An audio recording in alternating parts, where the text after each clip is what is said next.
before I go, we are going to save our emblem. You can save your emblem. I think am I using a Ranker's emblem? Or is that a sample emblem? There'll be all new emblems to use in Silent Line. I can also, like, save emblems from Another Age or Armored Core 2 to use. Might actually go into Armored Core 2 and save an emblem from there. But yeah, you can, like, load your emblems from previous Armored Core games, you know, Another Age. So if you spent hours and hours just creating your own custom emblem, you can load it into here. I remember when I used to do that, in fact. So what emblems are there available? Okay, Equilibrium, the dog, blue cat, penguin, nightmare, shark, airlift,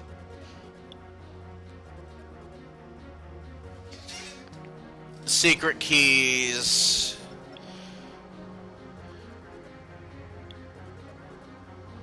Heartless, that's a cool looking one. I've been watching a lot of JoJo's Bizarre Adventure lately, so I'm tempted to take this one. There's a lot, of course, some default ones, or default templates you can use.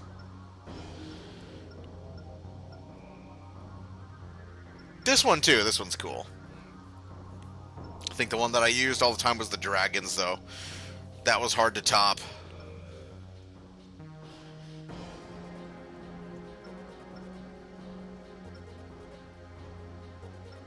We might go with the dragons. And this is the emblem for the controller. It is Dove, is what the controller was called. That was its name. This is important for Silent Line, so file that away. And basically, like a couple, like kick-ass, like Raven emblems. I believe Another Age, if you like aced everything in Another Age, you got the Master of Raven emblem, which was pretty cool looking. I might have carried that one over when I first played this game. So, yeah, there is one more thing for me to show you. You know, we're going to go ahead and save that emblem first.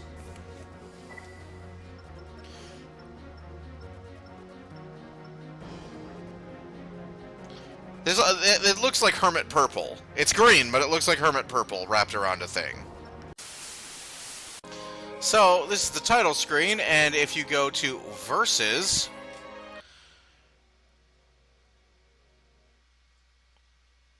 if it loads, so you have the option of split screen. We're going to be going with full screen for now. So, I don't think you're able to space dumb also. It's not just the arena. Like, you have the arena. You have the arena. You have Snowy Field. You have you have a bunch of different areas, disposal site, that you didn't have accessible in the in-game arena. But then you have Space Dome. And this is a cool little shout-out to Armored Core 2, where you'd have, like, various, like, spacecraft flying about.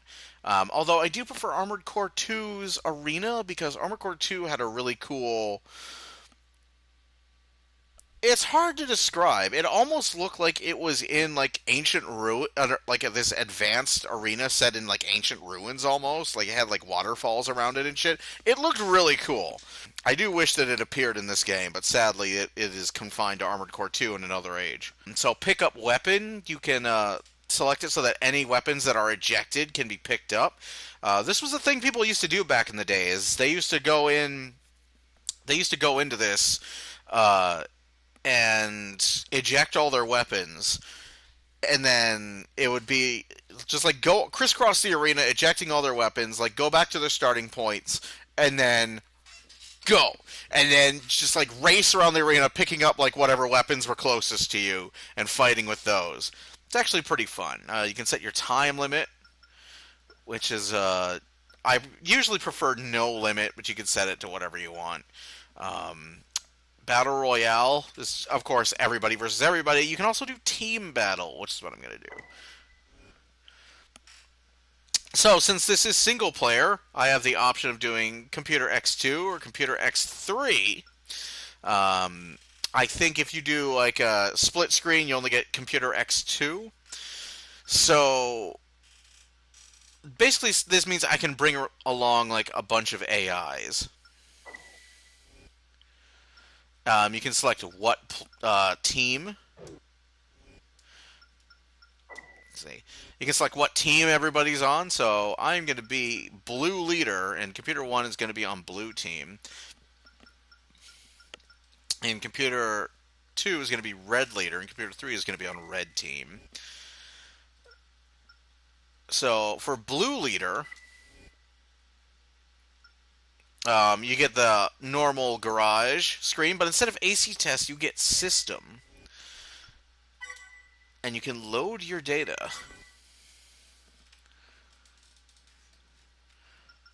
So we're going to load the 94 sortie file, which is the one I just finished Armored Core 3 with. And from there, we now have all of our ACs. We're going to finish this off with Boomsayer. Boomsayer is what carried us to victory in Armored Core 3, so we're going to finish off with him. And I may actually... reduces energy use when firing. I may actually intensify... No. We're going to go with regular Boomsayer.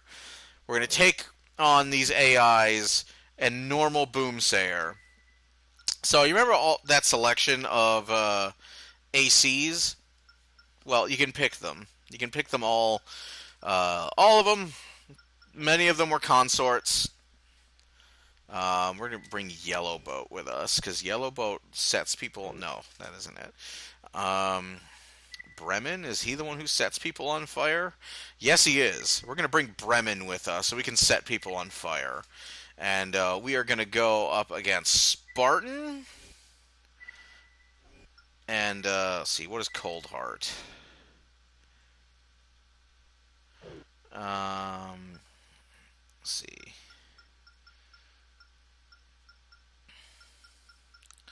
Street Enemy, Barchetta.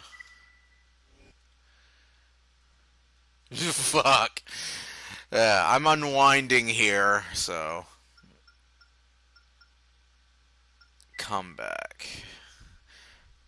I'm just showing this off, so I don't want to like fucking. Let's give him Appleboy actually. There we go. Spartan and Appleboy versus me and Bremen. Let's go. Me and Bremen have made amends for all the times he kicked my ass. And we are going to tag team against Spartan and Appleboy. Let's do it. Yeah. So we're going to do it in the Space Dome, which is a sentence that I wish I had more opportunity to use. We're going to do it in the Space Dome. We should all have more opportunity to use that sentence. That's a fun sentence. But, we're going to fight in the Space Dome. And it's going to be cool. So, it starts out really dark. And it stops being that way. Whoa! Appleboy came straight for my ass, didn't he? Fuck! Oh, wow.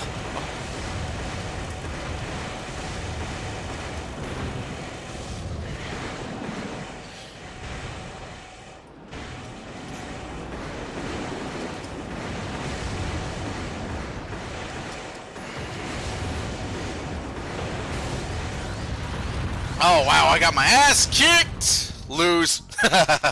Appleboy went right for me! Shit! Appleboy went right on, like, right for me with his fucking vertical missiles. God damn! So go after Appleboy first because he's the bigger threat. Spartan is just a tank.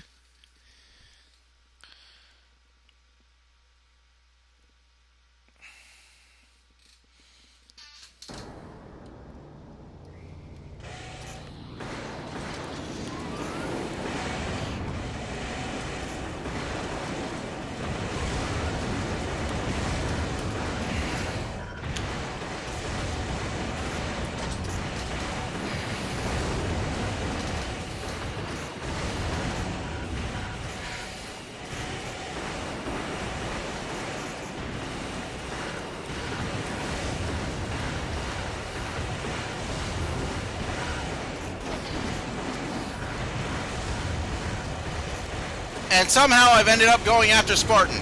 But Appleboy is next. And by next, I mean win.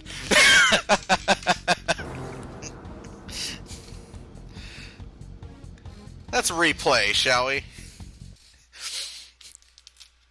Appleboy's not next. I was on my fucking last legs, Jesus. I was on my, like, fucking... I was like, last... I will kill you before he kills me. Yeah, you can like bring friends and like play this game. I don't think you can network play though. So let's go ahead and check out the fight in the Space Dome. So the dome opens up. You can see like the shadow, see like the big doors opening up, and it's the arena, but it's in space. And I wish it did this. I wish it just had like this holographic screen around the arena, so it just looked like it was in space the whole time. That would have been cool. Especially when you got like, if you got to the higher ranks, like now you're in the now you're basically in Thunderdome. Like that would have been cool.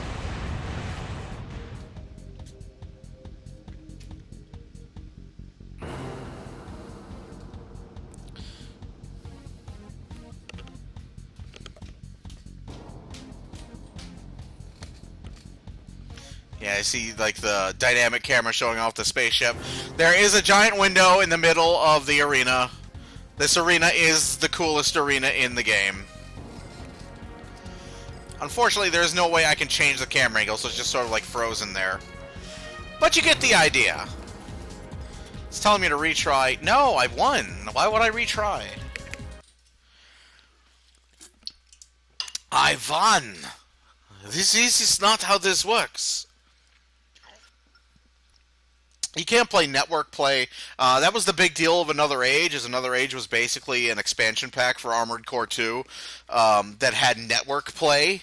So you could play it over a LAN if you had the Ethernet adapter, and a lot of people wanted to be able to do that so you could hold like big tournaments. I'm unsure if Silent Line allows network play. I think Nexus does. I'm almost damn sure Nexus does. Nexus was not the preferred network play game, however, for Armored Core. That was Ninebreaker. That was really the only reason to shell out the money for Ninebreaker back in the day, was to be able to play it over X-Link Kai, because that's the one everybody was using. At least I think it was called X-Link Kai. It's probably not the X-Link you're referring to. This was like a network app back in the day, like some networking software that you could basically like play emulators like in like multiplayer online using. You could also use it to like game consoles with like network that allowed like network adapters that could function through a LAN, like any game that could do that. So people would buy Armored Core Ninebreaker and play it over a LAN over the internet with others in like multiplayer and stuff, and that was the only real reason to shell out the $40 for that piece of shit. The reason why it was the preferred game for LAN multiplayer, especially if you're tricking the LAN into playing over the internet, was because Armored Core Nexus introduces a revised heat mechanic that is the most important thing in the game. Everything revolves around your radiator in Armored Core Nexus. You live and die by how well you can cool. If you think output down is a big deal in Armored Core 3, you haven't seen shit yet. You live and die by how effective your radiator is and how effective your generator is when balanced against the performance of your radiator. It's maddening. It is a swirling, like, making sense of it all was a swirling vortex of madness when you started Armored Core Nexus. Like, I can only imagine what anyone who didn't know what all this shit meant, who starting in Armored Core Nexus, would have thought about that game. I had the benefit of playing since Armored Core Master of Arena, so I would play Armored Core at a friend's house, and then the first game I owned was Armored Core Another Age. Then I played Armored Core 2, 3, Silent Line. I knew what all this shit was going into Nexus, so I was able to suss out the changes in mechanics fairly quickly. But I can't imagine what it's like going into Nexus completely cold. Like, that must be, you must feel like you're going fucking nuts. Like, with how everything affects heat and how ridiculous that is. It is possible to have an AC. It is possible to build an AC that kills itself while standing still in Armored Core Nexus. It's not easy to do, but it is possible. You can build an AC that is so bad at cooling itself that it will slowly melt itself to bits while doing nothing. That's how bad the heat mechanic is. It's so bad you can build an AC that will kill itself by attempting to dodge using boosters and melting itself. Uh, People used overboost cores in Nexus. I can't imagine using an overboost core. I just stuck with Exceed Orbit, and that's what I plan to do when we get to it. There is an easy fix for the heat, for like dealing with the heat, but it does require using a very heavy core early on in the game. Still, all these mechanics were maddening. Everybody, it was just one of the many questionable things that Armored Core Nexus did, that everybody was going, what the hell is this? Like, what the hell was the what was the decision-making process that went into this? And I'll go more into that when we get to Nexus, especially involving the early game of Nexus. The early game of Nexus, if you are experienced with Armored Core, is vastly different with Armored Core 3. Armored Core 3, you saw me get a fairly decent, reliable starter AC that could do missions and survive well fairly quickly. Like 30 minutes to an hour, I've got an AC I can work with, you know? That is not the case in Armored Core Nexus. That is not the case at all. It's going to take you a lot longer to get a decent AC in Armored Core Nexus. And again, I'll go into that when we get to it. But the point is, the heat mechanic was maddening. And there was all kinds of changes to like parts balance that introduced all new ways for the parts to be broken because of these revised mechanics. So Armored Core Nexus turned out to not be the preferable game to play over X-Link Kai. It turned out to be Armored Core Ninebreaker that people used because Ninebreaker had a slew of balance changes. It also made the heat mechanic less obnoxious and more easy to grok, more easy to manage. Of course, then Miyazaki came in and threw everything out for Armored Core Last Raven and made it play like absolute shit, but we'll get to that when we get to it. I have a lot of salt for Last Raven. Just about everybody I know, or I knew back in the day, had a lot of salt for Last Raven. And there are things that I cannot forgive the creator of Dark Souls for. Last Raven's pretty high on that list. Like I've said repeatedly, we'll get to that when we get to it, because I'm going to keep the powder dry on that particular barrel of salt until we get there. Because holy shit. But yeah, Armored Core 3, I would put Armored Core 3 not above those, not in terms of quality of content, though there is certainly an argument to be made there, but I would put it above them as an entry point to the series. Like if you wanted to see what this series was like at its peak, when Armored Core was considered a must-have, even if you didn't play it. Your collection wasn't complete without it. Armored Core 3 is the place to go for it. It's fun though. It's super responsive. You've seen me experiment constantly with parts loadouts. There's so many combinations to be had. There's advice that I was getting that I never used over the course of this that I might show off in Silent Line. In fact, one of the things somebody was telling me is to wait until Silent Line to use a particular bit of advice because they have a better orbit cannon in there, and I'll try that out.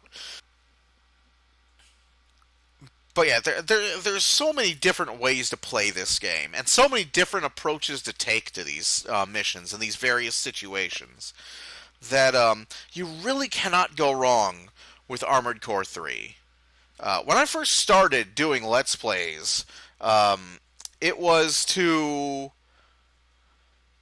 draw attention to games that I considered to be seminal games. Like maybe they weren't the best games ever, even in their day, but they are significant, important games, and also and others that are really amazing games that have sort of faded into history a little bit. And the first game I started with, of course, was Mega Man Legends, because I'm a huge Mega Man.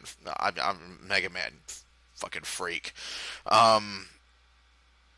As evidenced by me convalescing using Mega Man X2 from my number 9. Hate that game so much.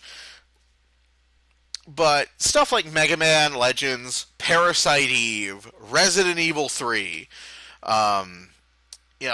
Colony Wars 3, like games like that are really great games that aren't that expensive to find nowadays and are worth your time. They're worth the money you'll spend to find them, and I would say that they're better than many commercial releases today. I would certainly say that Parasite Eve is better than many commercial releases today.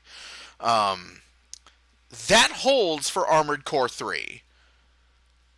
I can say that about Armored Core 3, and I can say that in spades for Armored Core 3. This game, especially having played 5 in Verdict Day, Armored Core Verdict Day, considered the best Armored Core since For Answer. Considered one of the best Armored Cores since Silent Line, at the very least. I can say that about this game. I can say that about Armored Core 3. Armored Core 3 is better than Verdict Day. And that's from someone who really likes Verdict Day. Armored Core 3 is better than many commercial releases that come out today. There's a balance to this game. There is a degree of freedom in how you approach this game and what builds you use. The build I ended up beating this game with was completely different from the build that I used the first time I played it, and completely different from the build I used like a bunch of other times that I played it. I went in a completely different direction with Boomsayer. And this experience while playing this game again for my channel has been completely different. So yes, by all means, if you have never played this game, if you want to see an entry point in the series, find this game. Play it. It's great. You can't go wrong with it. And as much as I might slag off Silent Line a little bit for how goofy it is, Silent Line's going to be even more fun. Because Silent Line was a point in the series where the design, the gameplay, everything sort of comes together into this game that is ridiculous in the best way. But until then, this is Alchemisted. This has been Armored Core 3. Find this game, please. Play this game. It's fantastic.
Armored Core 3, Silent Line.